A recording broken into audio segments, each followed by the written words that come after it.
Taste the Daily.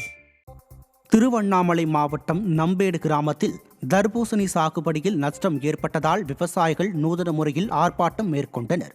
தர்பூசணி குறித்து சமூக வலைதளங்களில் தவறான தகவல் வெளியானதால் ஏக்கர் ஒன்றுக்கு 70,000 ரூபாய் நஷ்டம் ஏற்பட்டுள்ளது. இந்நிலையில் தர்பூசணி விவசாயம் செய்த விவசாய நிலத்தில் ஓட்டப்பந்தயம் நடத்தி வெற்றி பெற்றோருக்கு தர்பூசணி வழங்க அதனை இவர்கள் அங்கேயே போட்டு உடைத்து ஸ்டாலின் அரசு உரிய நஷ்ட ஈடு வழங்க வேண்டும் என்று கோரிக்கை வைத்தனர்.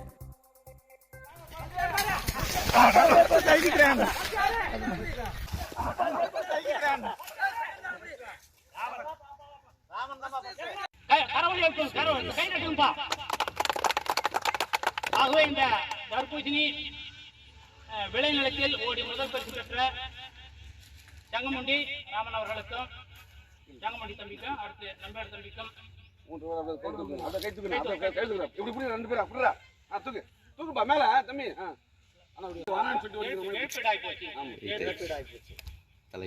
இழப்பீடு ஆனதால் இந்த தம்பிகள் பரிசை புறக்கணிக்கிறார்கள்.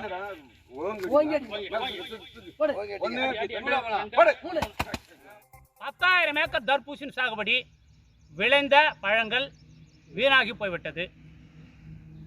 2 மாதத்திற்கு முன்பு சதீஷ்குமார் என்கிற உணவு தரக்கட்டுப்பாட்டு அதிகாரி தர்பூசணியில் சுவையூட்டுவதற்காகவும் நிறமூட்டுவதற்காகவும் ஊசி போட்டாங்கன்னு சொன்னார். கார்பரேட் நிறுவனங்களுக்கு ஆதரவாக செய்தி கொடுத்ததில் கார்பரேட் கம்பெனியுடைய 7up, மிராண்டா போன்ற குளிர்பானங்கள் விற்பனை அதிகரித்தது. தவறான செய்தியால் தர்பூசணி 15 ரூபா கிலோ இருந்தது, 3 ரூபாய் விழுந்து போச்சு. வயலில் அறுவடை கூலி கூட இல்லை. அதனால் இந்த வயலில் இன்றைக்கி ஏறக்குறைய இந்த பகுதியில் நம்ம நம்பேடு பகுதியில் ஒரு 15 ஏக்கரா சாகுபடி நஷ்டமாயிடுச்சு. ஒரு ஏக்கராவுக்கு 75,000, 20 ஏக்கரா 70,000 ரூபாய் ஏக்கருக்கு செலவு பண்ணி இன்றைக்கி விளைந்த நீர் சத்து நார் சத்து நிறைந்த பழங்கள் வீணாகி போய்விட்டது. தூத்துக்குடி NTPL அனல் மின் நிலையத்தில் ஒப்பந்த தொழிலாளர்களின் போராட்டம் 22வது நாளாக நீடித்து வருவதால் 1000 மெகாவாட் மின் உற்பத்தி பாதிக்கப்பட்டுள்ளது.